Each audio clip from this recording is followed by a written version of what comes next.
You're listening to the LA Football Podcast.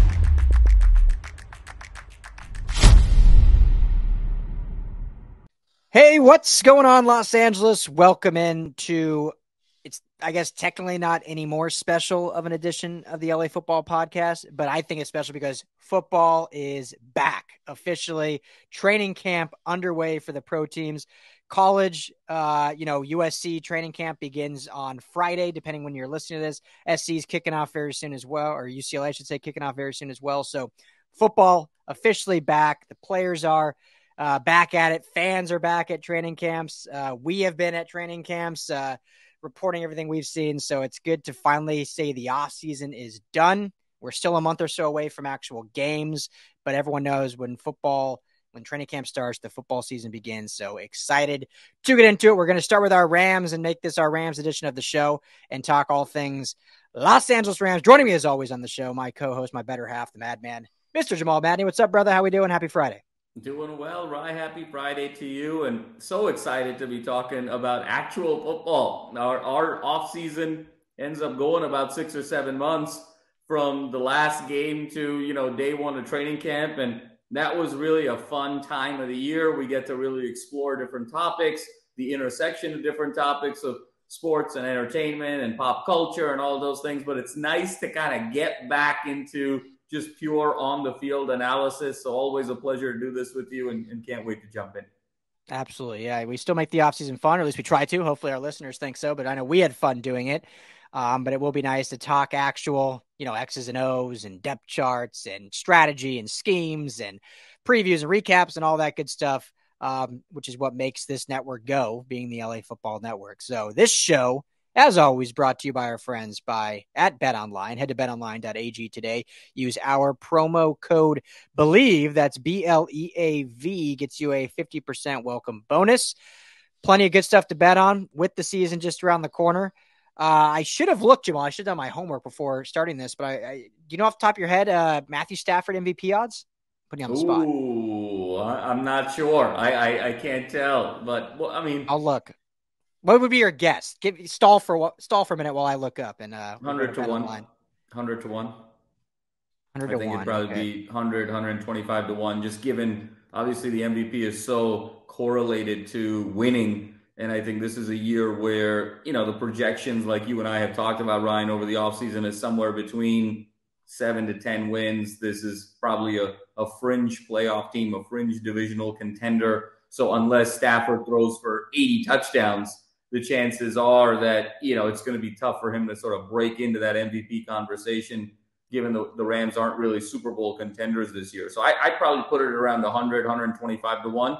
And we'll see what the verdict is from the judge here. But nevertheless, I think Stafford shouldn't necessarily be judged on how close he is to winning MVP, but really how close he is to coming back to form a la 2 years ago, a la some of his best years in Detroit. And all indications are it's at least 1 day into camp, but the ball is flying off his arm, the shoulder looks good, and there's sort of a comfort in terms of the offense with him, and some interesting conversations too about Sean McVay speaking to Stafford and having the utmost unanimous confidence as an organization in Matthew Stafford. So let's see if that translates into on the field statistical success. So Ryan, how close was I? How far was I in terms of that 100, 125 to 1? Well, I feel like you would be close. What's interesting is I can't actually find the MVP odds, but what I can give you is comeback player of the year odds, which Matthew Stafford would fall under, and also one Cooper Kupp. So fifth in the odds, plus 1,800 is Matthew Stafford. Above him is Damar Hamlin, which is probably the shoo-in. Russell Wilson, John Mechie, Sam Darnold. And then seventh is Cooper Kupp at plus 2,500. So for some reason, can't find MVP odds, but hey, those are your comeback player of the years. Well, two Rams in the top 10. He might not be on the board then Ryan. I mean, it may be one of those where, it's a little bit too far-fetched to even have odds for. But I think comeback player of the year is very much, Damar Hamlin, is the runaway choice here, assuming he, even plays, half the season. You got to think Damar Hamlin is the shoo-in. But also interesting to see some Trojan love there, with Sam Darnold. Is this a resurrecting year for Sam's career? That'll be interesting to watch. But I think both Stafford and Kupp are very much going to be in the odds there. Hard to believe that we're talking about comeback player of the year for both of them, just given how much of a bruising blur that season last year was for the Rams. Yeah, for real. So, and just to reiterate, I couldn't find MVP odds at all for anyone for some reason, not listed. So not just Stafford not on there. He might not be, but I don't know the odds at all. So maybe they're just updating those. But anyway, those are your comeback odds. Do it all at BetOnline. Head to BetOnline.ag, promo code BELIEVE. Tell them the guys the LA Football Network sent you. So Rams camp underway in Irvine. Fans are going to be welcomed back this weekend. First few days are media only, but we're hearing what's going on.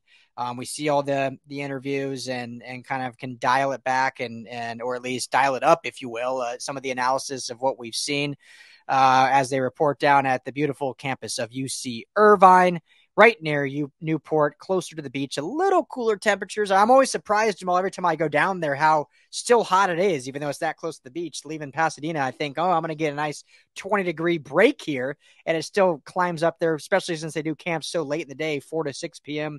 as opposed to early. But I think there's already some good storylines coming out. I mean, only 2 or 3 days in, and there's already come some, I don't know if you want to call them juicy storylines, but let's start with this. A few weeks ago, COO Kevin Demoff was on, I believe it was on Jordan Riggs, the Athletic podcast, 11 Personnel, and had said that they had not approached, I'm not quoting, but basically they had not approached Stafford or had not talked to him about any offseason trades or even restructures. And then on Wednesday, Stafford was asked and said that not that he was approached about a trade, but was approached about a restructure. But he didn't divulge what that conversation was. So my question to you is it odd to you at all that they are saying different things, or is it all just part of the gamut that, you got to play smoke screens? No, right. I mean, I think they're both telling the truth. I think that, I think there's an opportunity to say, look, given where Stafford was injury-wise last year, given his age and given where this team is kind of headed in terms of, we talked about the remodel, but there is sort of a look towards the next era, the next chapter of this organization. The question is, how do you get from underneath the 4-year, $160 million extension that Stafford signed? And so I think that you have to delicately do it. He was the starting quarterback for you that won the Super Bowl just, 18 months ago. But I think there is an opportunity to say, look, if we're not in that top 5, top 6, where we're truly contending to go deep into the playoffs and win the Super Bowl, there needs to be an opportunity for further cost-cutting measures. So I think that they sort of approached Stafford about restructuring. I think that they even fielded some calls about some trades. I don't think they got anything back that, remotely was competitive. And so out of respect for Stafford, they were like, look, we're not going to trade him for 40 cents on the dollar. And I think the matter was closed. And I think they're just sort of reiterating to the media that they're completely behind him, just so there's no distractions. And, you're putting up an organizational front here where everyone is united. So I think that Demoff did his job to the best of his ability, and I think Stafford answered the question honestly. Yeah, I have no concern about any of it because I think, it would be not silly, but it'd be unprofessional, I guess, of the Rams if they didn't at least take calls or whatever. I mean, that's the part of the business. You got to at least hear someone out. And it would be probably unprofessional if they didn't at least go and inquire about a restructure. And that, again, restructure doesn't mean pay cut. Now, they could have asked for a pay cut also. We just got the news of Aaron Rodgers taking a $35 million pay cut, which I think shocked almost everybody. Everyone knows kind of his personality and who he is. And I think that was very surprising. And, hats off to him for thinking that putting the team first that way. But restructure doesn't necessarily mean that. But what was a little odd to me, again, I have no concerns. What was a little odd to me is if Kevin Demoff decided in his media appearance, knew this question was probably coming and decided, you know what, I'm going to say we never went to him. That could be something they wanted to keep behind closed doors. Totally fine. Whatever. I always appreciate honesty, but, do what you got to do. I am a little surprised that if they did approach him maybe he didn't go to Stafford and say, hey, by the way, you're going to get asked this. Let's just sweep it under the rug and just say it wasn't a thing, just so it's not a story. Or maybe they did. And Stafford just said, you know what, whatever. Like, I'm just going to say I was approached because I was. So I don't have concerns over it by any means. I don't think it affects the relationship going forward. I don't think it affects the team's backing behind him. I don't think it affects Matthew Stafford's happiness with the organization.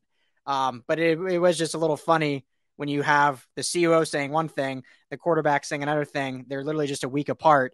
And when there's not much else to talk about, it's definitely going to be a topic of discussion. So I'm surprised they didn't just maybe align on that. Like, hey, let's just roll with this. Like, we're good. We all know we're in the right corner, but when answering questions, let's stick to the script. Yeah, right. I think it's very interesting that you bring that up. Again, I think it's, to your point, it's not a huge deal, but I think it also speaks to sort of where they are in their relationship. You know, if this was a team where Stafford was still on the earlier side of his career, the earlier side of his Rams tenure, they're building up to a championship, or they are very credibly in the mix for a championship, I think all of these little sort of micro interactions have an ability to play on your chemistry, and it's at the margins. When you're like the Chiefs or the Bills or the Bengals, you know, it's all at the margins, you know, so every little bit makes a difference to make it all the way. But when you're where you are right now, more of a rebuilding season, Stafford on the other side of things, look, this isn't newsworthy, but his days as a Ram are kind of numbered. I mean, this isn't like he's not going to be with the Rams 5 more years or 3 more years. It's you know, shorter term. So I think along those lines, he's sort of answering as an individual. And I think that, you know, that's perfectly okay, because he's probably saying, look, I got to look out for myself a little bit and just be honest, because I don't know how much longer this will be. It's not, you know, nothing is happening next week or next month or even potentially next year, but he's also not going to be here for 5 more years. So I think it also kind of speaks to where they are. He's very much now in kind of the bridge phase of his career, of he being the bridge to that next Rams era. Yeah, totally. So, all right, let's shift. I want to talk receivers a little bit, Jamal. Me and Ryan did a quick preview last week of training camp to kind of fill in a little bit there. So I didn't get to talk to you totally about a preview, and I know it started, but it's still, we can talk kind of, you know, it's early onset going into it. So, you know, obviously we want to see Cooper Kupp, how he's looking. I think from early indications are he looks 100%, looks back. I don't think that ever was going to be a concern, because if they were making a playoff run, he probably would have been back last year. But seeing how the season went, was shut down and just prepping for this year. So my question for you, and I'll counter, is, you know, outside of Cooper Kupp, maybe even outside of Van Jefferson, like of this receiving room, who are you most excited to see through training camp? I think what makes training camp, and specifically when you look at how these Rams training camps have been, is every year there seems to be 1 or 2 kind of under the radar guys that really impress and either make the roster, or at least they're a camp darling. The fans kind of fall in love with them. So who's kind of a receiver, and then we can go open it broader than just receivers, but let's start with receivers that you're kind of just really looking forward to and could be that kind of sneaky guy that really surprises people and kind of takes a hold on this team? Yeah, I mean, I'm excited, Ryan, across the board for all the young guys, to be honest with you, because, you know, this so is much sort of opportunity. one of those, it's so much opportunity, right? And so I don't know if I have like a betting favorite necessarily. I'm excited to see this young group, but I'll tell you the one guy that I'm most sort of have my eye on, and it's hard to kind of gauge in training camp, but this is make it or break it for Tutu Atwell. And so I really want to see what he's bringing to the table this year, especially given kind of the turnover in that receiving room a bit and where he sort of slots in, Stafford's comfort level with him, Stafford's ability to look to somebody other than Cooper Kupp. I mean, because even before Kupp got hurt, that was sort of the storyline, is Stafford's only going to Kupp and really not going through his progressions very much. Part of that was offensive line play, and he didn't have time to really survey the field. But part of that was also he didn't really build any chemistry with anyone else. So I'm really excited to see chemistry that Stafford has and who he's kind of leaning towards, and whether this is kind of the farewell swan song for Tutu Atwell, where he really emerges and kind of steps into that Deshaun Jackson role from a couple of years ago, kind of make some of the plays that OBJ made, you know, a couple of years ago, and sort of is that counter, because Kupp, for as spectacular as he is more of a possession guy. He's not going to blow the top off of defense. Van Jefferson is faster, but again, not a blow the top off guy kind of receiver. So there is this void, especially vertically. And it just feels so much in kind of Tutu Atwell's game to fill that void and do it so well. I'm really excited to see if Tutu Atwell really emerges and becomes wide receiver 3. Yeah, absolutely. I mean, that's the biggest storyline we've talked about quite some time now. And, this is, as we all know, make or break it for him, maybe not just with the Rams, but in the NFL in general. Yeah. And so obviously rooting for him in all regards of what, he can accomplish. For me, I'll say two quickly, but one guy I really want to talk about, Puka Nacua. I'm really excited. I think he's already kind of started not necessarily he's embracing, but fans are kind of already embracing him. Maybe it's the name, maybe it's the late round draft pick, whatever it may be. We documented it a lot, Jamal, when he was drafted, that here's a guy that, has some good size and talent, had some injury concern throughout college, just couldn't string a full season together. We say all the time, the Rams love drafting kind of do-it-yourself DIYers, these projects that can't stay healthy or need a lot of work. He kind of falls in that category, but definitely has size, speed, and skill to kind of fill a void that was left by Robert Woods in the terms of the jet sweep game, and also what they want to avoid using Cooper Kupp for in the jet sweep game. But he can also kind of do some red zone presence and some possession stuff. So I'm excited to see him. But the one I'm really excited about that I think was, if Allen Robinson was arguably the worst signing of the Les Snead area in terms of name recognition and salary, and then obviously output, one of the most underrated, again, we haven't seen anything yet, but I'm going to call it right now, perhaps one of the most underrated is going to be, I think, Demarcus Robinson. I love this signing. I'm falling more in love with it day in and day out. And here's a guy that I know I just mentioned Puka Nacua and kind of compared him to Robert Woods. But when you look at career arc, Demarcus Robinson kind of reminds me of Robert Woods, a guy that was kind of fairly highly touted out of the draft. I know Woods was a 2nd-round pick. Robinson was a 4th-round pick, but he came out of big school in Florida, high pedigree, and just kind of was on teams that he kind of got buried down the roster, being with Kansas City for 6 years and last year in Baltimore, where they just didn't really throw the ball much. But I think he's a guy that has the talent that can come into this system, and he may end up being wide receiver 2 after Cooper Kupp. I know Van Jefferson is kind of the pseudo one, but in 2 days, Robinson already looks pretty good and pretty comfortable and has really taken, I think Matthew Stafford already has a greater chemistry with Robinson than he did with the other Robinson last year. So a guy that, Robert Woods, when he came here, had kind of a slow start in Buffalo, exploded when he came to LA, and we'll see if Demarcus Robinson can do the same. So, I just love that signing. Can't wait to see him progress through camp, and we'll see kind of where he finishes on the depth chart, but I would not be surprised at all if it's wide receiver 2. No, absolutely, Ryan. And I think he comes in as a veteran with a lot to prove, to your point. And who would have thought that we would be talking about a Georgia Bulldog having a predisposition to throw the football to a Florida Gator? And, such is life here in Rams camp. And I think that's the big one that sticks out to me, because I think all of these young receivers, and young is a relative term, Robinson obviously in year 8 now, but all of these new additions, these new faces, they all do certain things really well. They're all kind of specialists. They all have their niches. It's all ultimately going to come down to Matthew Stafford and his level of comfort with them and where that rapport is built. And to your point, Ryan, 2 days in, he's already kind of looking Robinson's way, maybe more than average. And so that's a really positive sign moving forward. And I think anything that can be done for this offense to bring more variety in terms of, usage rate from the perspective of the wide receiver, I think is going to be really significant. So I really like that take in terms of Demarcus Robinson. And I think there's a lot of tread on those tires here to have some big output years in the years to come if it plays right, because, his size, his build really fits in very nicely with the Sean McVay offense. And so now it's on, McVay and Stafford to sort of untap the potential. Yeah, it's kind of like what they're missing right now in terms of size and build. So a really good fit. So we're getting up against the clock, but I want to finish with one question for you. As we head into week 2 of camp after the weekend, and obviously they'll practice the weekend as well, but what's a position group that you're just really looking forward to? We talked a couple players. What's a group you have your eye on that, you either want to see progress out of, or just you want to see kind of how they meld together over the next week or 2 before we talk again? I'm excited to see the secondary, right? I mean, I think that there's been a lot of, obviously, turnover. Ramsey's not here anymore.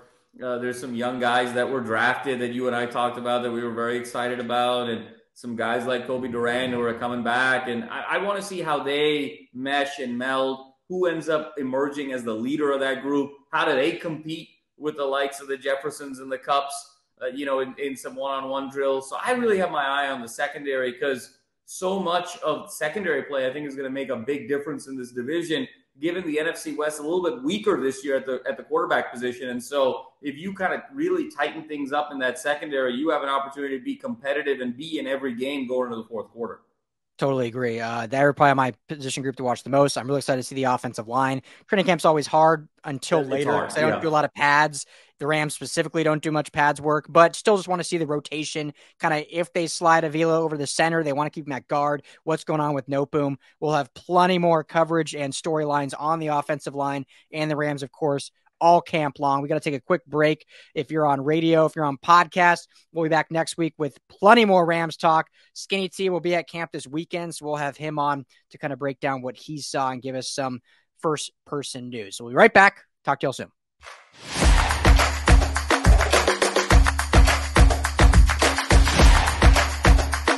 You're listening to the LA Football Podcast.